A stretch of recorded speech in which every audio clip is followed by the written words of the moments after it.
अल्हम्दुलिल्लाह सर, बिल्कुल खैरियत से। बातें तो बहुत सारी आपसे करनी है, लेकिन बात का आगाज़ किए लेते हैं। कल जो पीटीआई के जो दफ्तर पर हुआ सीडीए का ऑपरेशन, और कुछ मामलात ऐसे थे कि उन्होंने कहा कि जी नोटिफिकेशन पुराने मालिक के पर पहुँचाया जाता रहा, और बहरहाल उनका जो एक हादसा मुनहदिम किया गया, और अब वो कह रहे हैं जमहूरियत पे हमला है।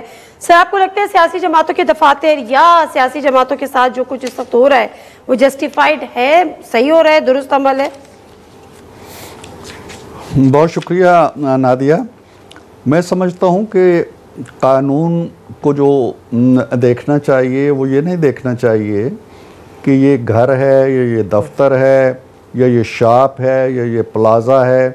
यहाँ आपको पता है कि नेस्ला टावर्स जैसी बिल्डिंग भी गिरा दी गई और सुप्रीम कोर्ट के हुक्म से गिरा दी गई कि कोई कानून की खिलाफ वर्जी हुई होगी उसमें। तो ये कह देना जी कि फ़लाँ जगह फ़लाँ का दफ्तर है तो उससे मुक़द्दस नहीं। हमारे यहाँ मसाजिद भी गिराई गई हैं जो तजावज़ात इस्लामाबाद के अंदर।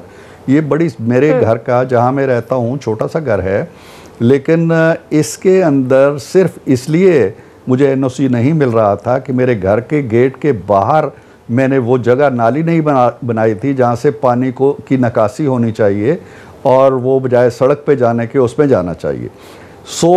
सवाल ये नहीं है कि उनको नोटिस मिले या नहीं मिले। मैं अभी सुन रहा था उनकी गुफ्तगू एक चैनल पे, और बार बार एक सवाल पूछा जा रहा था जी कि इर्रेस्पेक्टिव ऑफ द फैक्ट कि आपको नोटिस मिले या नहीं मिले, इज़ इट ट्रू कि वहाँ कुछ तजावज़ात हुए थे, या आपने कोई इजाफी जगह ली हुई थी, या आपने बग़ैर किसी अप्रूवल के उसके ऊपर एक दो कमरे खड़े कर लिए थे, या उसके ऊपर दो मंजिले। इसका जवाब नहीं देते वो कहते हैं जी कि ये हमला है, ये जमहूरियत पे हमला है। भाई ऐसे नहीं होता है। आपने लोगों के घर गिराए हैं, लोगों के घरों पे जाके हमले किए हैं।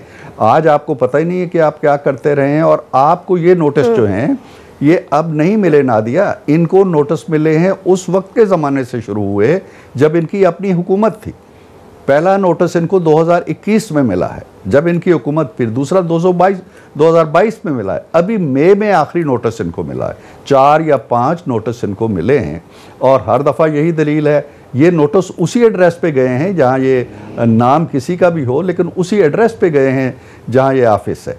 और इन चीज़ों को भी छोड़ दें, इन चीज़ों को भी छोड़ दें। ये बात बता दें आके किसी चैनल के ऊपर जी कि हमारी कोई एक ईंट भी तजावज़ात पे नहीं आती, इसकी तरफ नहीं जाते। बिल्कुल ठीक है, बिल्कुल ठीक है, इसकी तरफ नहीं जाते। लेकिन सर ये पूछना ये था कि ये एक एक्सेप्शनल वाकया था, ये पूरे इस्लामाबाद में ऐसी कोई कैंपेन सीडीए की चल रही है कि तमाम अब जहां तजावज़ात होंगी उनको गिराया जाएगा?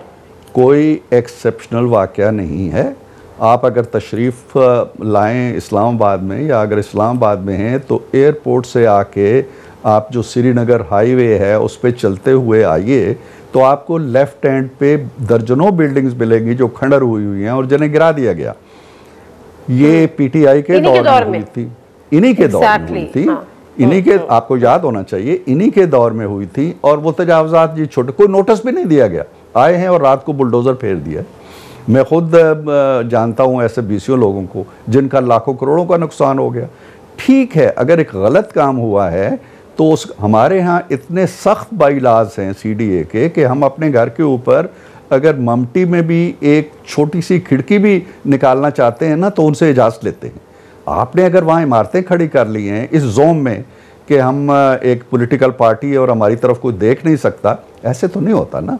हमारे अपने दफातर रुलते रहे हैं कि जी आप रिहायशी एरिया में क्यों आपने बनाया हुआ है। मुस्लिम लीग नून को फिर बिल आखिर जाके अपने एक अपने रुकन के घर जाके फिर बैठना पड़ा। तो इस तरह मसाइल नहीं होते। एक हर चीज़ को स्कैंडल बना देना ठीक नहीं है। अगर ये कानून है इस मुल्क के अंदर तो उसको कानून के मुताबिक चलने दें। अब उधर से आप कहते हैं कोई इम्तियाजी कानून होना नहीं चाहिए। अब आप कहें जी कि ये मुस्लिम लीग नून का दफ्तर है, बना हुआ है सड़क के ऊपर, तजावज़ है, इसको गिराओ, और फिर ना गिराया जाए फिर तो बात करें आप।